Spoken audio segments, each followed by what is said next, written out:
Kalau saya katakan saya ahli, berarti tidak ada ahli yang lebih ahli daripada saya. Makanya orang kafir itu dikatakan oleh Allah dalam Al-Quran, level atau derajat mereka itu binatang.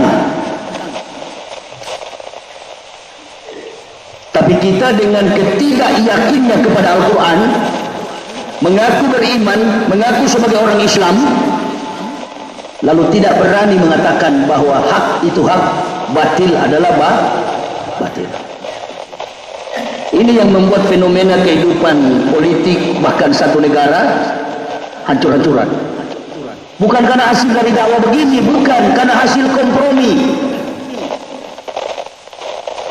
Kalau ulama itu tegas, nggak begini kita. Makanya Nabi SAW mengatakan, tertibnya dunia ini, kiwamut dunia bi arba'ati asar. Teraturnya dunia ini bergantung kepada 4 orang. Yang pertama, bi'ilmi ulama'i, ilmu para ulama. Tetapi di sisi yang lain juga Rasulullah SAW berkata, ihsaru salasa asnafin minan nasi wahum. Waspadalah kalian dengan 3 golongan manusia yang ada di antara kamu. Yang pertama, al-ulama'ul ghafilun, ulama yang lalai. Jadi tugas utama untuk mendamaikan, menertibkan, memberi keteraturan secara sistematis tentang kehidupan dunia ini adalah ulama.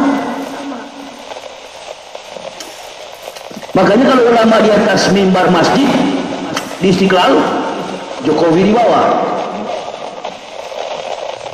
Yusuf Kala di bawah. Di masjid nggak ada gambar Jokowi dengan Yusuf Kala. Karena bagian mereka ada di mana? Yang kedua, jadi di atas ini ulama, baru yang di bawah biadlil umaro. Kalau dunia ini mau tertib, pemerintah harus adil.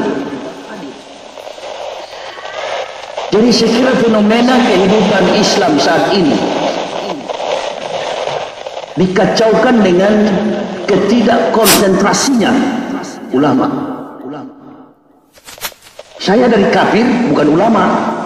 Jangan nanti berasumsi dia bicara ini tujukan ke siapa. Dia bukan ulama, dia dari kafir. Ya, saya tahu diri.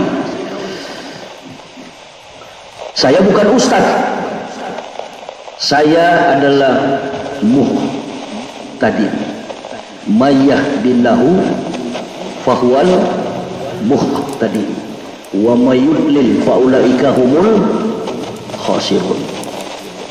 Jadi saya bukan ustaz. Kita orang Indonesia ini kalau lihat orang sudah sebut satu ayat, ustaz.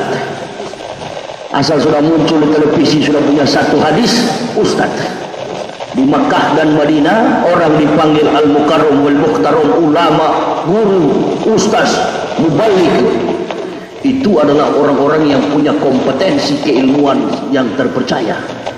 Kita di Indonesia, innalillahi, sorban melintang di kepala ngaku ketua mubalik. Melintang di kepala sorban seperti ban Vespa. Ya ketawalah dulu, jangan tegang. Saya juga mengantuk ini dari apa itu baru kekenyangan makan martabak. Ini bukan ulama saja dijamin, kopi ada, air putih ada, masya Allah. Bukan ulama. Yang dicari apa ini kan? Itu yang dikhawatirkan oleh Nabi. Yang aku khawatir dari umatku adalah apa yang mereka makan, apa yang masuk dari mulut mereka disimpan ke dalam perut mereka. Maka harga nilai daripada manusia itu tidak lebih daripada apa yang keluar dari perut mereka. Artinya memang di Indonesia ini sekarang banyak pemakan tai. Kalau sudah konsumsi tai, berarti sudah merusak agama itu. Sudah tidak membedakan mana ulama, mana umaro. Ulama jadi umaro, umaro jadi ulama. Makanya saya senang sekali dengan Profesor Pancasila itu. Nggak ada lagi yang jujur, nggak ada yang sidik lagi di negara ini, nggak ada. Indonesia sudah lama kita begini. Bu, oh ada ya. Jangan tidur. Antum maunya apa? Berumah tangga, hidup dalam bahtera kehidupan rumah tangga dengan suami gaji pas-pasan tapi tidak berkelahi, atau suami punya pendapatan income miliaran tapi setiap saat berkelahi.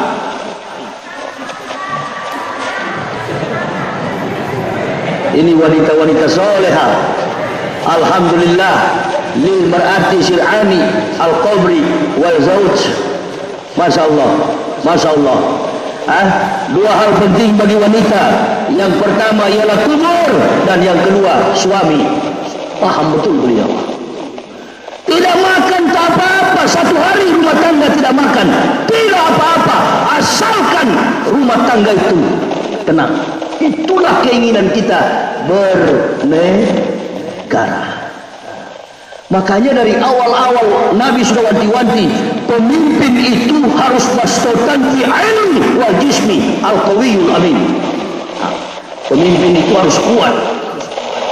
Kalau pemimpin kuat, negara pasti kuat. Bi ilmi, berilmu, cakrawala, kompetensi keilmuannya di atas. Ya, apapun realitas yang terjadi. Cuma kadang-kala kita ini melihat semut di seberang sungai bisa, tapi gajah di pelupuk mata tidak bisa kita lihat. Makanya tadi malam saya katakan, saya senang sekali Pak Presiden Jokowi ini ada satu kelebihannya. Apa?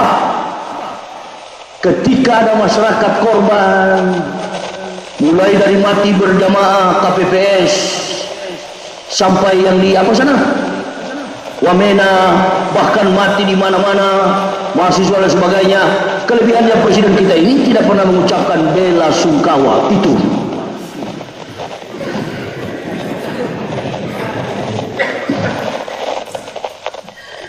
dakwah itu kan begitu. Baru ada juga Profesor Pancasila. Bagus sekali orang-orang ini, jujur dalam bicara. Kalau pemimpin sudah tidak bisa dipercaya, apa katanya? Mundur. Jadi saya coba mengkanter setiap persoalan ini, menjawab ada apa sebenarnya ini. Kalau boleh pinjam kalimat yang disampaikan saudara saya dari Manado, itu liberal atau tidak bersyahadat, kafir, tapi beliau otaknya Islam. Itu dibandingkan yang tadi nih, sorban ini Islam, mengaku Islam tapi otak kafir. Pergi ke gereja pakai sorban, nyanyi-nyanyi di gereja. Boleh ke gereja tapi jangan pakai sorban. Nggak boleh. Orang Kristen lakum dinukum waliyadin. Itu kan orang-orang masuk neraka semua tuh Kristen itu. Nggak usah ente campur-campur di situ. Antum tempatnya di surga. Inna atatnal lil kafirina salasila wa aklalau wa sa'ira. Neraka yang paling panas di akhirat itu sa'ir. Neraka bagi orang-orang kafir. Apa orang Islam juga ada nerakanya? Ada. Yang munafik-munafik itu memang masuk surga, cuma mampir dulu ribuan tahun baru diopor ke sana. Pengungsi-pengungsi seperti yang lari pakai Hercules itu, itu. Lalu apa yang mendorong saya untuk, kalau tahu Islam ini agama yang betul, agama yang benar? Karena setiap pelanggar-pelanggar hukum yang ada di Indonesia ini, jarang sekali orang Kristen yang masuk penjara itu. Pelaku-pelaku kriminal itu jarang. Yang paling banyak itu masuk penjara kalau kita nonton TV. Abdullah, Sulaiman, Muhammad, Nasirun, Basirun, Hasanuddin, Samsuddin. Itu Jadi jarang itu Nasrani, jarang yang namanya Matius, Markus, Lukas, Stefanus, Stetanus, Robertus, Capticus, Sepritus, jarang. Loh, itu yang ada kan? Mana yang akan kita jadikan sebagai tolak ukur Islam itu benar? Ayo. Beda orang yang masuk Islam dengan orang yang keluar dari Islam, beda. Bulan lalu kalau nggak salah di Amerika, anak muda berusia 37 tahun punya usaha 16 stasiun TV swasta. Dia mengucapkan 2 kalimat syahadat dan beliau berkata, setelah aku Muslim, semua yang saya miliki tidak ada arti apa-apa. Salah satu contoh itu. Orang-orang kafir yang masuk Islam itu argumen, alasan mereka itu jelas. Kehidupan dunia yang begitu luas dengan segala macam kompetensi ilmu diambil oleh orang-orang kafir, dijadikan landasan untuk beriman kepada Allah. Laqad ansalna ayatin mubayyinatin wallahu yahdi may yash'u ila siratin mustaqim.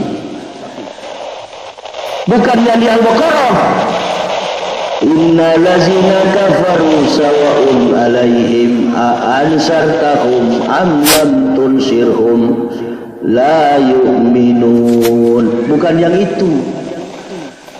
Kalau yang itu versinya mu'alaf. Mu'alaf. Saya bukan mu'alaf. Beda ya. Kalau mu'alaf itu dalam bahasa Arab, orang yang dibujuk hatinya. Saya, istri, dan 3 orang anak, tidak ada yang pernah bujuk. Nah, itu beda, berarti bukan mu'alaf. Kami masuk Islam bukan mu'alaf, karena kami tidak ada yang bujuk. Yang disebut mu'alaf itu masuk Islam karena ikut-ikutan. Itu di Al-Baqarah tadi. Atau mungkin juga karena mau kawin. Nggak apa-apa, itu juga hidayah. Tapi yang celakanya kata Al-Quran, sekalipun engkau meyakinkan wahai Muhammad, orang kafir tidak akan beriman. Itu di Al-Baqarah ya. Tapi di dalam Quran surah An-Nur tadi kata Allah, sesungguhnya kami sudah menurunkan ayat-ayat yang memberi penjelasan. Berarti orang masuk Islam itu ada kajian, ada penelitian, ada observasi, ada pengamatan terkait dengan sistematika teori yang ada pada kandungan isi ayat-ayat Al-Quran. Makanya kalau ada orang masuk Islam di Eropa dan Amerika, jarang orang-orang bodoh. Kebanyakan orang-orang punya kompetensi, kemampuan ilmu mereka di atas rata-rata.